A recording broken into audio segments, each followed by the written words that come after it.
Still a few people coming on in. Another great turnout, by the way. I'm humbled by the amount of people that want to come in and listen and hear about the Social Skills Center and the different topics that we've been presenting on a very regular basis. It looks like we're good to go. I'm sure there'll be a few more people coming in, but yeah, let's definitely get started. First of all, good afternoon to everybody. Well, actually, good afternoon, I guess, if you're on the Eastern or Central time zones. For you that are Mountain and West Coast, I want to wish you guys good morning. And I'll just say good day, depending on where you're coming from. If you're joining us internationally, we've had some international folk joining us as well. So good day to all of you. I hope you're doing well wherever it is that you're watching and listening from. Thank you again for being here. We have received some feedback from the last few webinars that there was a little bit of a disconnect with my presentation and then trying to pop in and answer questions simultaneously. And we didn't have great flow when we did that. So today I'm going to ask if we could handle it differently. The Q&A is open, but I'm going to be holding off on all questions until the end. If you have a question, certainly go ahead and put it in the Q&A, and I'm going to save time at the end to get to those questions. The Q&A is done where when I click on you, you'll be able to actually ask your question so that everybody that's here will be able to hear the question. So if you do have a question, please put it in the Q&A, or you can just save it and we'll get to that stuff at the end. As always, if you've heard me present before, I always like to start with the webinar with a story, but unlike my previous webinars, this actually is a story about me and about my experiences over the last week or so. It's been interesting. So we always start advertising for our webinars a week in advance. And last week on Thursday, we started posting the ads for today's webinar. But unfortunately, we ran into a couple of problems with the original post. First, I had initially used the term in the title, Understanding High Functioning Autism in Adults in the ad. And as we all know, high functioning autism, it is an older term, and per the newest DSM, for those of you that don't know the DSM, it's the big thick book that contains all the diagnoses. In the most recent version of the DSM, the diagnosis of autism is now ASD level 1, level 2, or level 3. But for whatever reason, this new lingo, the level systems, it really hasn't taken off. And 99% of the professionals that I interact with, and really 99% of the clients that I see, they consistently use the term high functioning autism. So that's why I had put it in the title. But anyway, because I used that term in the ad, within minutes of the ad getting sent out, I received some, how do you say, I'll say less than complimentary feedback, kind of bordering on obnoxious and rude about the use of the term. As in, I'm on the spectrum, and if you use that term, you don't know anything about autism. Like, okay. I'm not a computer guy, but I believe the term is, I think you call it getting flamed. I got flamed. But our goal is to help people, not offend them. So we immediately removed that term from the ad.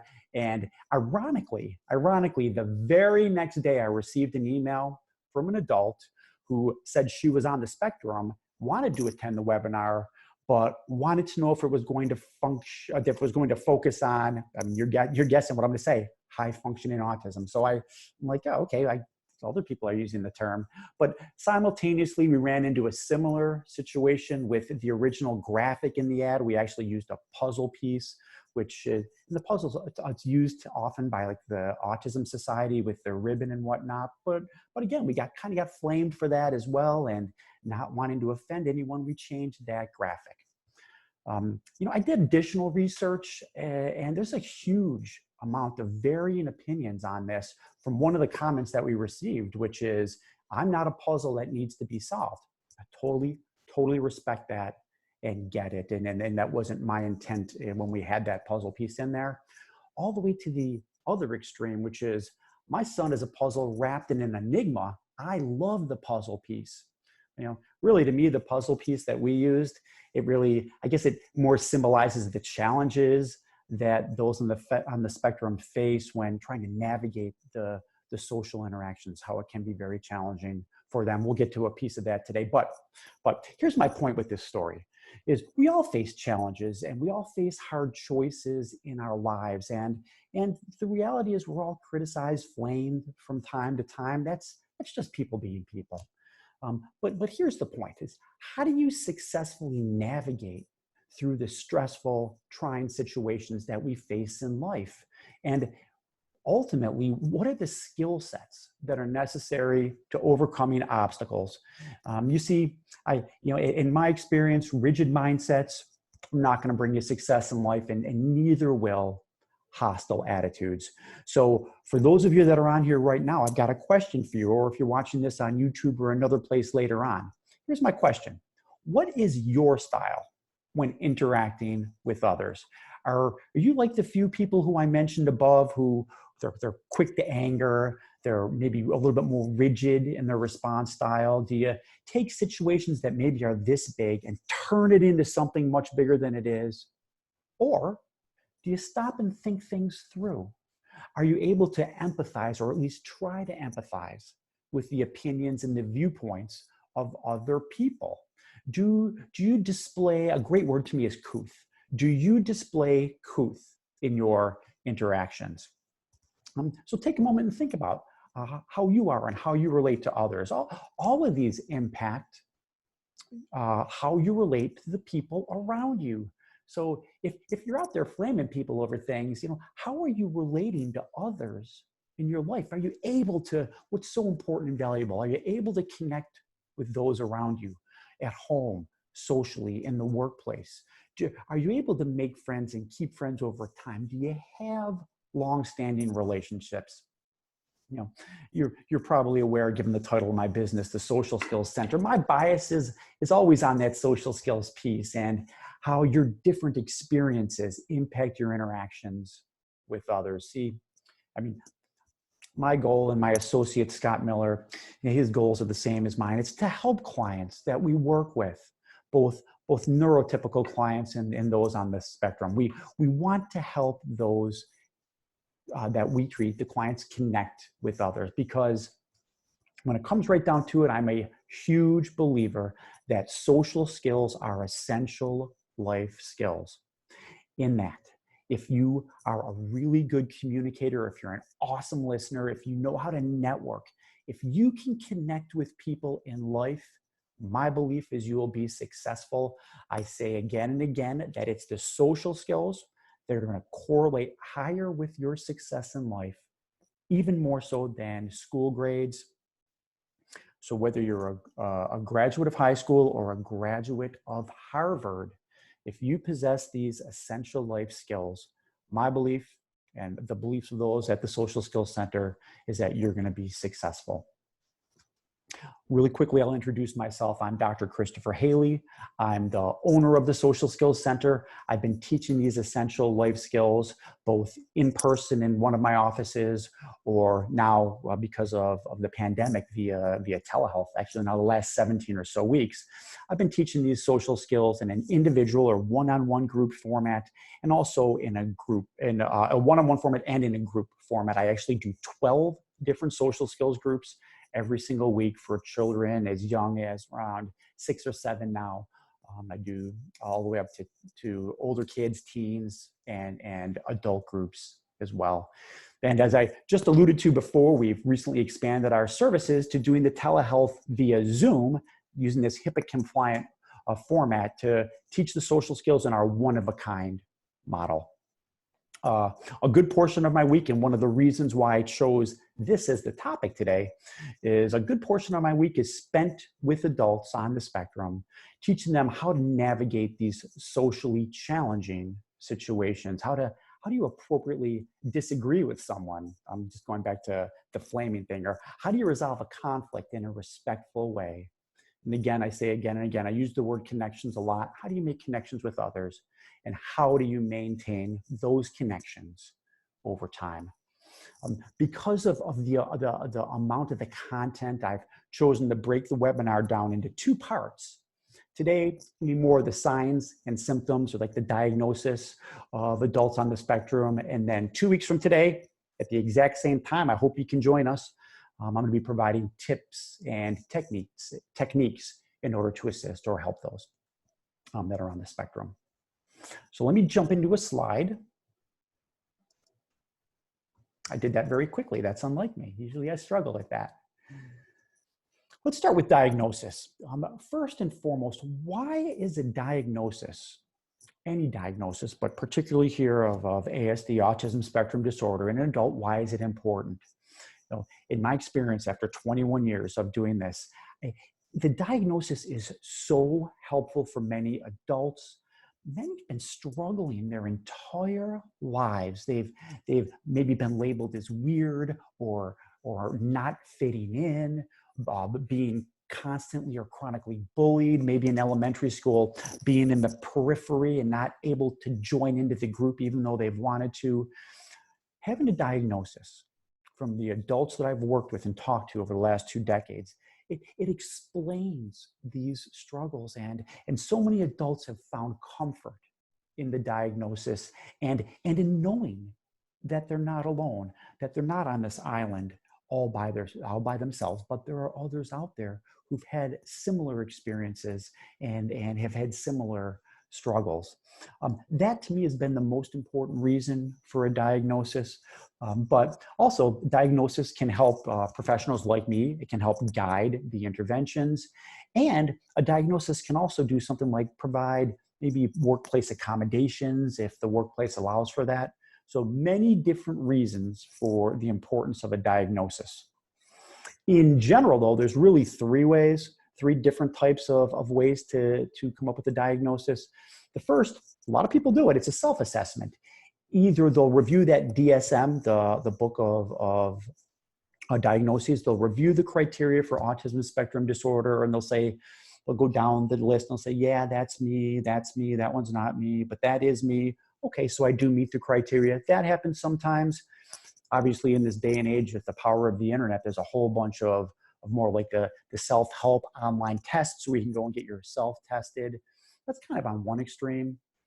The other extreme is the second thing, a formal evaluation where you go to a clinical psychologist like myself. I don't do formal evaluations. I have associates who do, but a formal evaluation, you'll meet with the psychologist and typically undergo a very rigorous, hours worth of objective measures, checklists, even some projective measures in order to accurately determine if you would meet the criteria for ASD or not. And then kind of in between is what I do, and then what I specialized in. It's called an informal evaluation. And what an informal evaluation means is the clinician, me, or others that do these informal assessments, we use observation and our interactions directly with you in order to make an accurate diagnosis. And it doesn't have to be face-to-face in person. It can be done just as easily with telehealth. So those are the typical ways that one can be diagnosed. I think the vast majority of people might use the informal evaluation as a way to be diagnosed. And that's what I want to talk to you about today is, how do I come up with that determination? What are the things that I look for in a client that I see in order to say, yeah, you meet criteria for autism spectrum disorder, or no, you don't?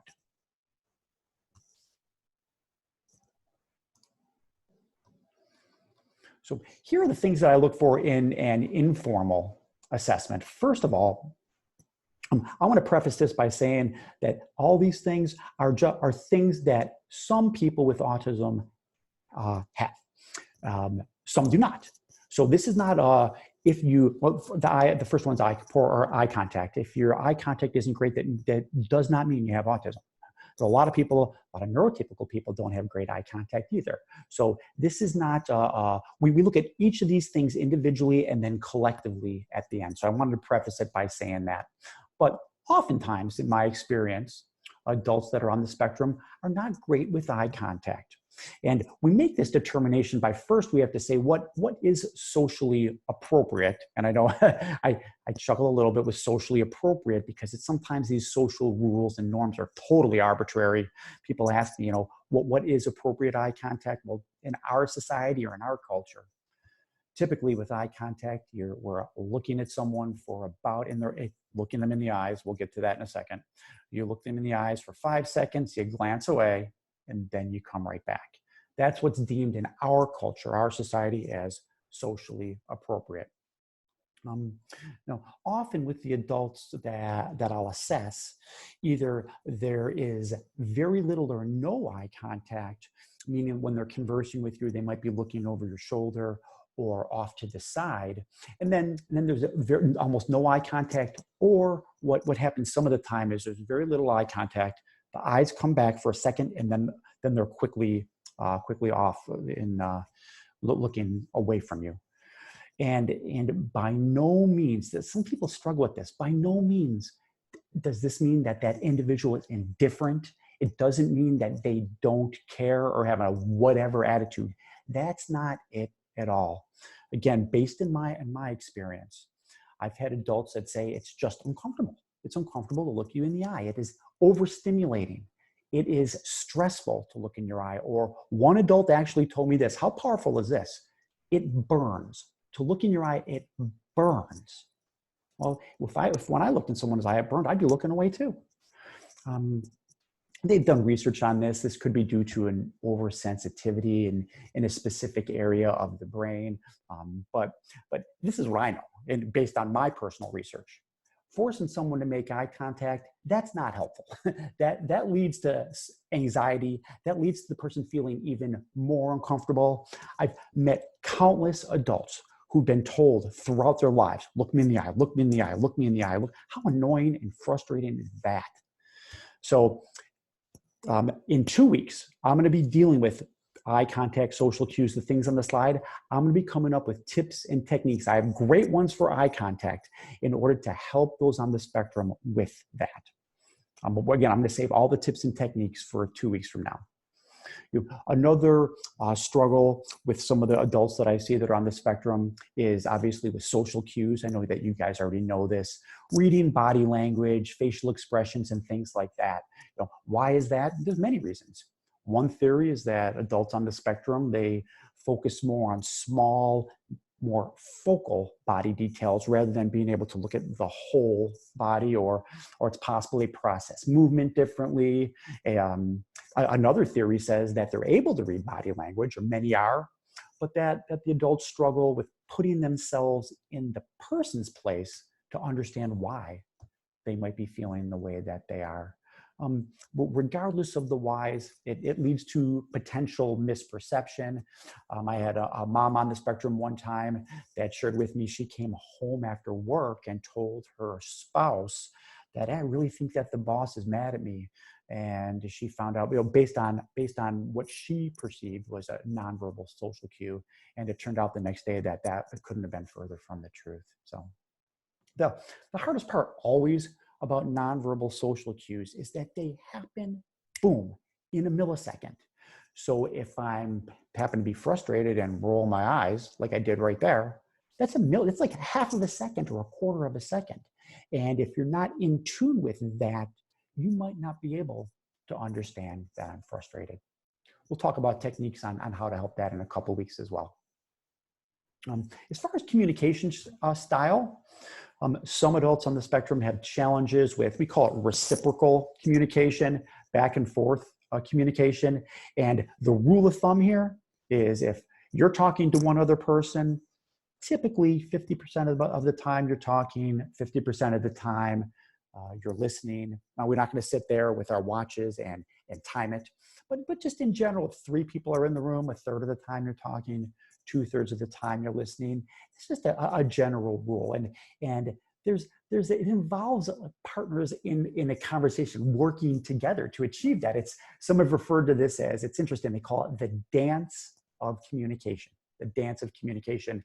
And sometimes that's harder if you're on the spectrum to understand this dance, because I hear again and again from the adults that I see it, they'll report, I just don't know what to say next. I don't know what to say. They asked me, hey, how was your weekend? I said, fine. I honestly answered the question, fine. The problem with a fine response is that has a tendency to be I call them a conversation killer. It leads to, okay, bye. Rather than that back and forth dialogue that we're looking for, because it's the back and forth dialogue that's going to lead to connection. So rather than saying fine, what I often teach adults to do is if they're asked how was your weekend, fine.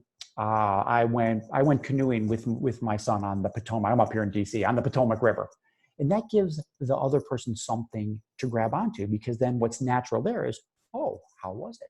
You know, what part of the Potomac River were you on? It leads to follow up. Again, we'll talk more about that one in 2 weeks. Let's talk about memories. This one, you'll love this. Many adults that I see at the Social Skills Center have unbelievable memories. Unbelievable. I have some great stories for you. I always love sharing some of my personal stories. I once had a young adult who was into maps. He never needed GPS. He could drive here and there, never needed a GPS. But I knew him well, and I was taking a vacation with my family, my wife and 4 kids. I think we were going maybe to Sarasota, Florida, somewhere in Florida.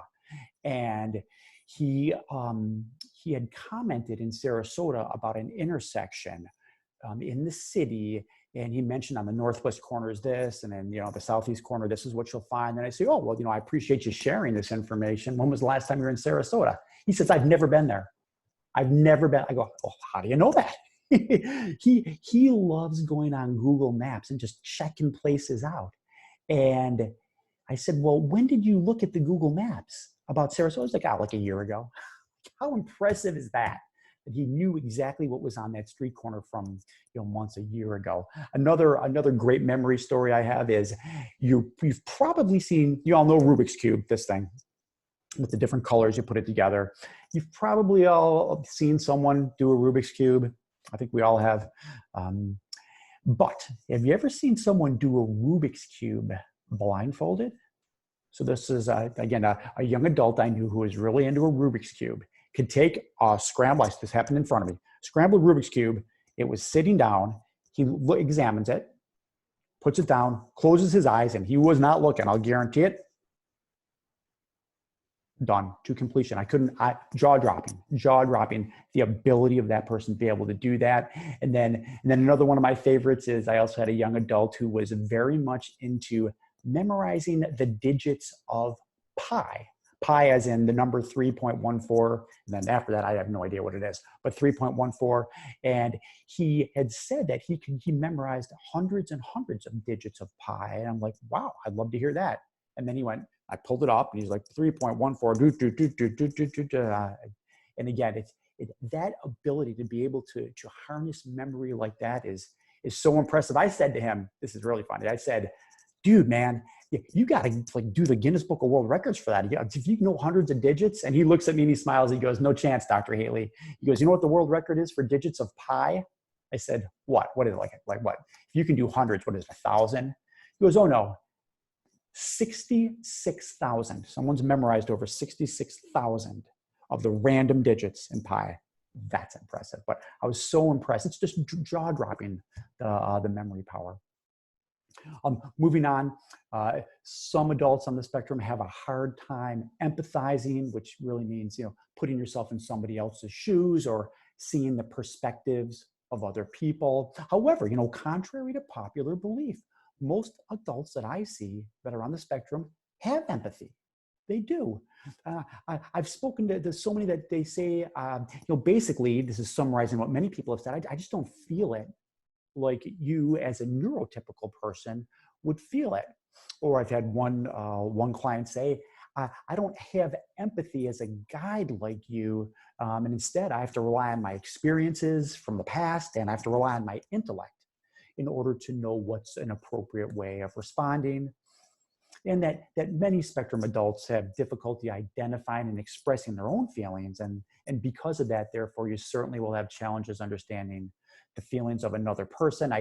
I'm, unfortunately, one of my clients' grandparents passed away recently, and the mom called and said, I'm not really feeling anything. Can you please work with my child to help him process the grief and the sour response? But struggling with the empathy, it oftentimes leads to a disconnect when you're trying to communicate and relate to people. I'm not sure if you guys, probably some of you are familiar with this word, prosody. Really what this means is inflection in speech, the rhythm of your speech, the rise and falls of pitch, the energy you have behind the way that you communicate, intonation. This all falls under prosody. Many of the adults I see, they talk in a more monotone sort of way, or robotic, without the use of inflection. So we teach them how to use inflection. Or this is more rare, but I've had a couple of adults where there's significantly exaggerated intonation. And I don't think I can really give it justice, but I had one adult, hi, Dr. Haley, with that sort of inflection, with really big rises in the inflection. And then others may talk a little bit louder and are not really realizing that they're talking louder. And then even with intervention, then they're like, okay, and then their volume will come down. But what we notice is that over time, it goes right back up again. And this results in, I guess awkward might be the best word, an awkward sort of exchange when you're communicating. And again, as I've been saying for the others, we'll have tips and techniques to help with that in 2 weeks. From a creativity standpoint, really this goes without saying, the ability to think outside the box for most spectrum adults, it's fantastic. Just the innovations. I actually have a list of all. I'm not going to share the whole entire list, but going all the way back to Charles Darwin, obviously Albert Einstein. In modern times, Bill Gates or Steve Jobs would be people that would come to note about the great minds in our society and the innovations that have happened because of their level of creativity. It's very impressive. Sometimes adults on the spectrum will interpret communication literally. The English language is hard enough. It's a tough language to master, but when you start throwing in things like idioms into this already difficult language, people in glass houses shouldn't throw stones. The interpretation might be, why would I throw a stone in a glass house? My house would break. Or sarcasm. Well, that's just great. That means that stinks. But someone might interpret that as, oh, he thinks that's great. A harder one, and these are the things we work on in the Social Skills Center, is, and this is confusing for many people. If you get an invitation to a party, and the party says we start at 7 p.m., really what that means is you want to show up around 7:30 or 8. Now, this goes back to the social norms and how they're so arbitrary. But I've spoken with adults on the spectrum that said, well, it says 7 o'clock. Why shouldn't I show up at 7 o'clock? And that makes total sense. It makes total sense, but it's not the way these social nuances work, unfortunately. I added something to the literal interpretation. It's different, but it has to do with the sharing of non-essential information and sharing non-essential information in a formal way. And I've got an example for you. I grew up in Buffalo, and when I'm back visiting, I've had people say, oh, hey, where'd you go to high school around here? I went to a high school called Orchard Park High School, but it's OPHS. So if someone says, hey, where'd you go to high school? I say, well, I went to OP. Oh, okay, you went to OP. If you might ask that same question to someone on the spectrum, they might respond differently. Something like, I went to Orchard Park High School on 4040 Baker Road in Orchard Park, New York. They're answering the question, but they're sharing a little bit too much information in that answer. And finally, on this slide, and then we'll move on to the next one, theory of mind, which is, there's a lot more complexities to theory of mind than what I'm going to share with you right now. But in general, and I know many of you know theory of mind, some adults with ASD, they struggle with the ability to recognize that others think differently than they do. And this makes it difficult to appreciate the opinions and viewpoints of others. Meaning if I'm on the spectrum and I'm into politics, then I may just naturally think that you're into politics too. Hey, politics are very important. That's something that I know. And then therefore you should think that they're important as well. I once, again, sharing a personal example, I once had an adult in one of my social skills groups that repeatedly would say when a topic got brought up that I was not familiar with, he would say, "How do you not know that? You're a doctor. I can't believe you don't know that." And they were topics that would not look more like computer things or coding, but you're a doctor. You should know what that information is. That goes along with the theory of mind that it's almost expected that I didn't know that. And it was almost the implication was, man, you're dumb for not knowing that. That was not his intent at all, but there's always a piece of that in the communication that others would have seen it that way. And let's move on. Interactions in different environments. I consider myself and others to have different spheres. I call it a sphere in life. We have like for me is my home life. I have my work life, which right now is in my home. I have my social life. And as a neurotypical guy, I've got my work style. You know, with you, I'm very professional. And that's my style of interacting with you all in the webinar and with the clients that I see.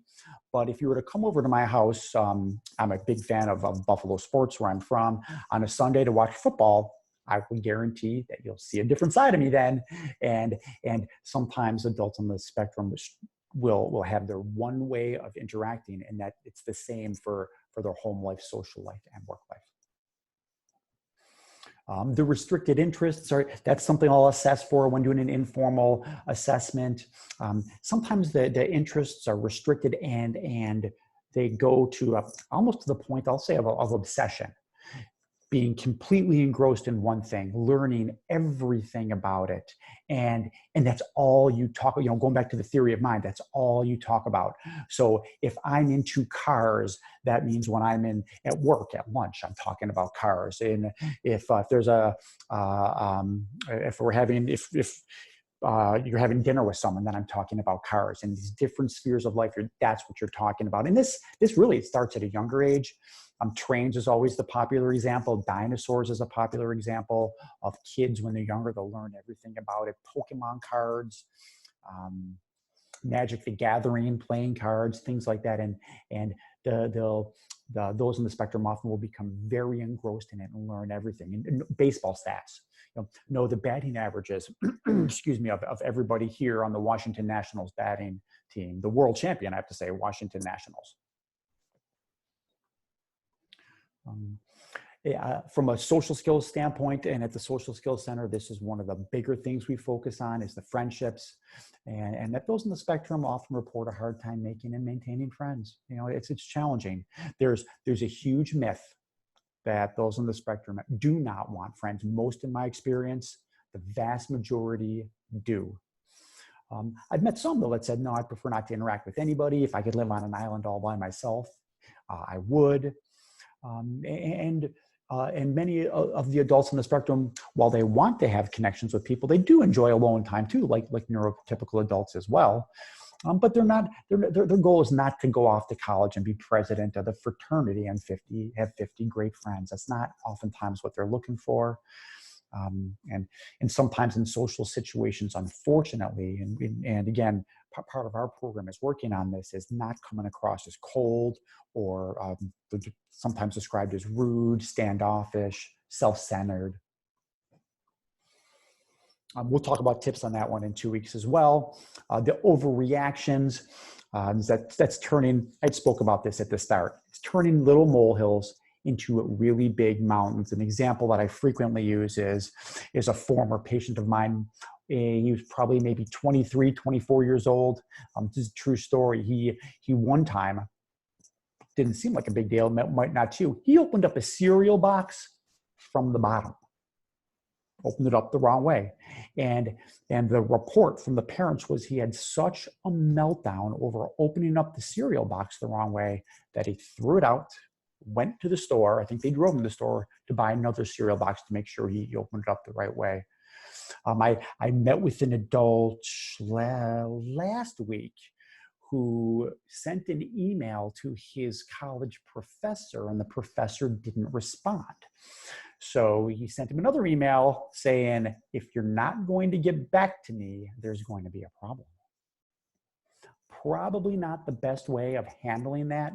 So he and I actually together, we composed another email to explain the anger behind the email before it. And it was so nice because he got a very polite and pleasant response from the professor. But if he didn't send that email explaining it, might not have worked out that way. Unanticipated changes to schedules can sometimes throw someone on the spectrum off, will cause significant distress. See, for those on the spectrum and for neurotypical people alike, a schedule, for me, it helps control my environment. It helps structure my surroundings. Consistency, it can minimize sensory overload. Consistency and predictability, it minimizes future stress. It minimizes uncertainty. Although I will say this, I've interacted and worked with many adults on the spectrum who say it's not a schedule change that throws me off. If I start my day knowing that there might be a schedule change, I do okay with that. It's when a schedule change comes at me hard in the moment. That's where I struggle with the problem solving and trying to generate solutions in order to solve or deal with whatever that schedule change is. One of my favorites, truth telling. Such a positive. I've worked with hundreds and hundreds, maybe 1,000 different clients on the spectrum. I don't ever recall a specific episode of anyone telling me a lie. And I'm not saying that those on the spectrum don't lie, because of course they, everybody does. But the adults that I've worked with, they're genuine. They are truthful. It's very different than dealing with a neurotypical adult at times. So if you don't know if they're being shady or not, very, very rarely is a spectrum adult shady. And I think those with ASD, they like the clarity in their communication, and they typically respond truthfully and not in ways that are socially expected. And additionally, something I appreciate, sometimes I think other people don't, I like that often people on the spectrum are direct and to the point, because I'm very much that way. You may be able to tell by my presentation style. I say it like it is. I try to do so in a truthful way and in a socially appropriate way, but being direct and to the point, I appreciate that. I really appreciate it. Sensory issues. I'm sure you guys are familiar with this. There's both a hypersensitivity and a potential hyposensitivity to a wide range of stimuli. So I always ask adults about the sensory issues. And this can be, what's a good example? A hypersensitivity to light, especially for fluorescent lights, hypersensitivity to touch, to being touched, to hugging, anything like that.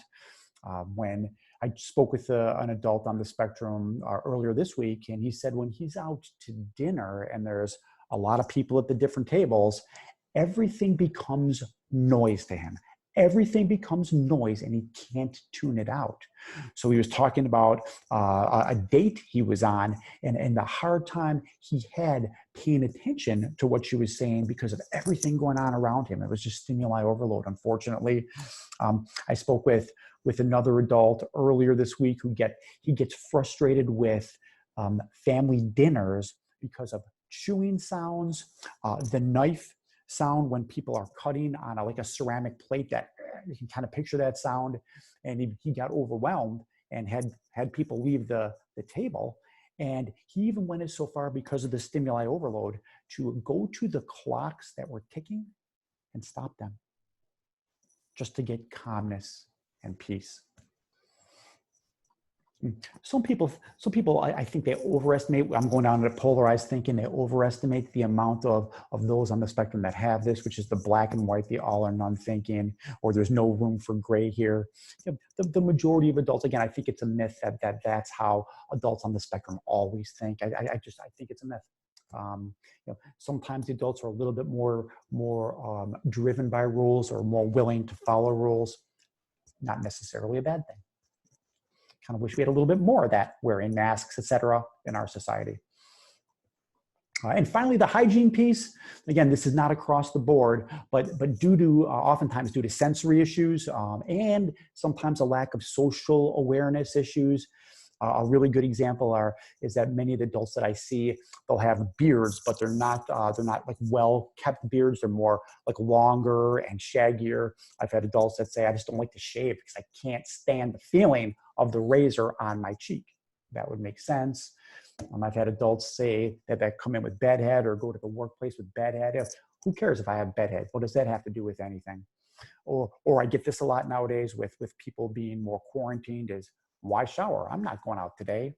But then that'll turn into several days of not showering, or with guys, sometimes not clipping their fingernails. And again, I know someone that he doesn't like to clip his fingernails because of the sensation. So he grows his nails really, really long.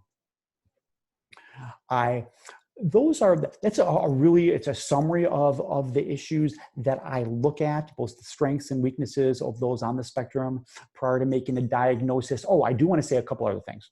That here in Northern Virginia, it's how do I want to say it? It's more of a middle class, upper middle class, a large community here in Northern Virginia. And so I can't say this of the area that you might live in, but the adults that I work with, they are much less, so I always ask about this, they're much less materialistic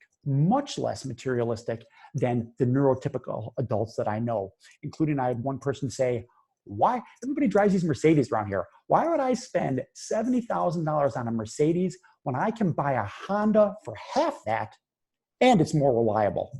Like, yeah, that makes sense. So they're not being tied into the social expectations. I got to keep up with the Joneses and I got to look across the street and drive what they're driving. There's not this socially competitive nature that you see in so many people around me here in the Northern Virginia area. It's very refreshing and very nice. I wish that would rub off on others. And finally, what just happened? 1 second.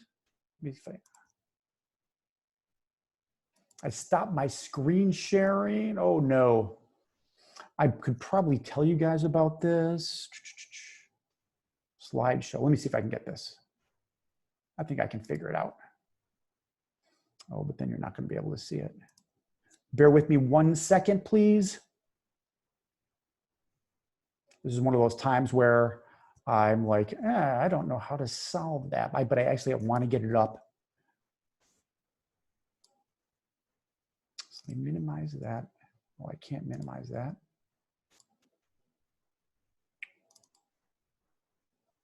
Oh, I had a feeling I'd run into a struggle with this. I can, you know what? In an effort to be cognitively flexible, in an effort to go on with the show, I can tell you what was on the last slide, and then I can finish up with a little bit of a summary. Only because at 50 years old, my computer skills are, like I said earlier, not good. The last slide had to do with comorbidity. Oh, we will be sending out an email later. If you guys want the slides, just let me know and I'll email them to all of you. All right. And I apologize for the technical glitches. The last slide had to do with comorbidity. And what comorbidity means is other diagnoses that are maybe associated with autism spectrum disorder. ADHD is always the big one.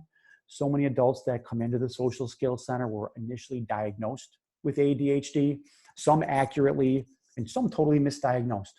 But other concerns, obviously anxiety, social anxiety, it makes sense as to why, or generalized anxiety, where there's a lot of worries, depression, obsessive compulsive disorder, even narcissistic personality traits, not not because the individual on the spectrum has narcissistic personality, but because that's how people perceive them. And almost never is that an accurate diagnosis, by the way. And in conclusion, I want to say this, and then I'll take your questions. The questions are, I can still see the questions. That's a good thing.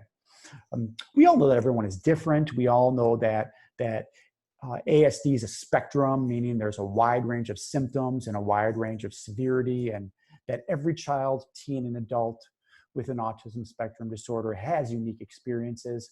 And today we focused on the signs or the symptoms that I look for when I informally diagnose an adult with ASD. But unfortunately, there's relatively few clinicians who specialize in evaluating and working with adults with autism. If you ever decide to go for an evaluation, please make sure you have all your questions answered. If you disagree with the findings, absolutely go for a second opinion and a third opinion. If you have a pen and want to write this down, if you have any questions about the webinar today, my email is Dr. Haley, DRHALEY, at socialskillscenter.com. And like I said, 2 weeks from today, it's going to be the second part of the webinar. We'll have some tips and techniques to assist those adults who've been diagnosed on the spectrum. And I really hope that all of you who are here today can join us for part 2. And I want to say one more thing. For those who made the negative commentary last week, please contact me. Let's have an open dialogue about these issues. There's no need for name calling, no need for bashing. I'm always open to learning more. And I do the best I can to empathize with those I work with. I therefore rely on you, if you're diagnosed with an autism spectrum disorder, to guide me and to share your experiences with me so I can learn more and help those that I work with. If you learned about us on Facebook, please visit our Facebook page, the Social Skills Center. Like us and follow us there. And our group on Facebook is called Social Skills Circle. We're 225 as of this morning, 225 members strong. Please join our group. I will accept you in there later today if you'd like to join. We definitely have time for some questions. I see questions coming up, and let's see if we can get to those. Okay, Amy had a comment. Let's see. As far as those, if you're looking for an attendance certificate, that will be coming out later today. Please send the slides. I will absolutely send you the slides. I apologize for my computer illiteracy. Very interested in concurrence of ASD. Oh, and gender identity.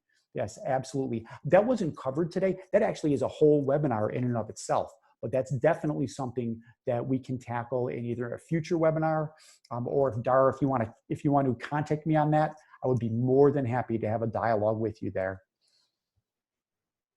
Okay. Let's see if we can do one of these live. Hey, Gidget, I just saw that you put this in. If you wanna, let's see, type answer live. Let's try it live, okay? Hey, Gidget, are you there?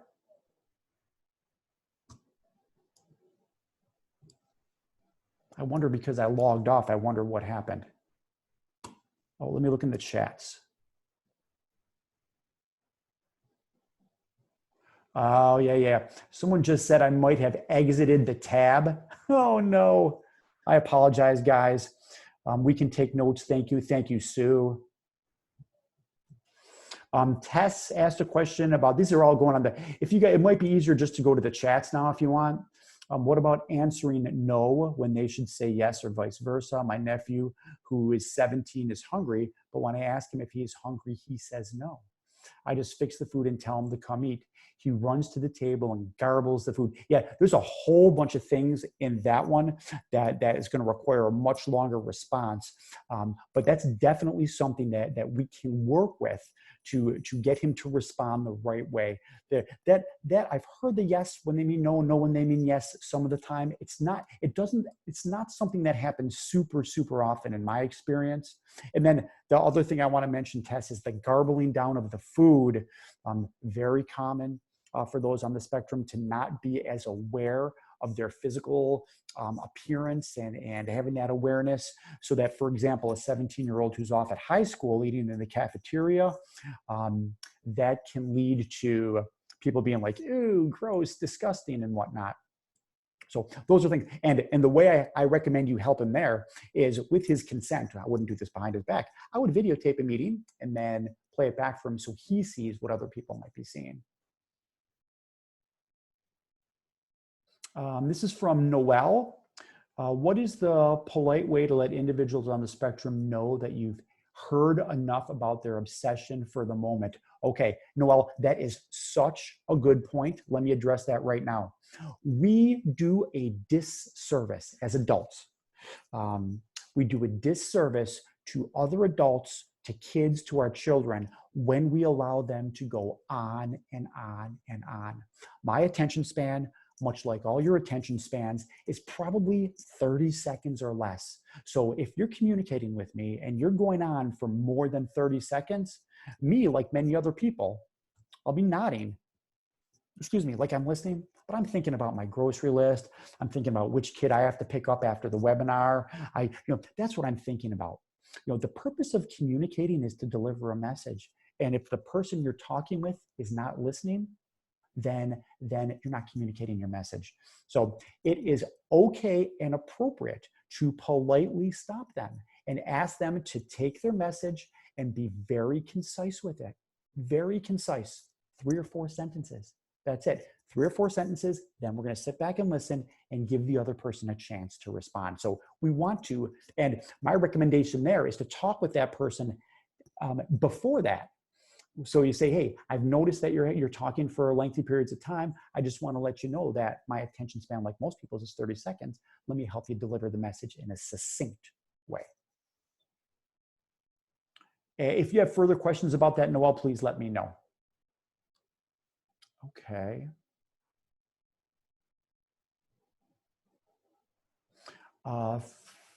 Okay. Hey, Gidget, I see your son is ASD level 1. It's nice that people are now using the new lingo.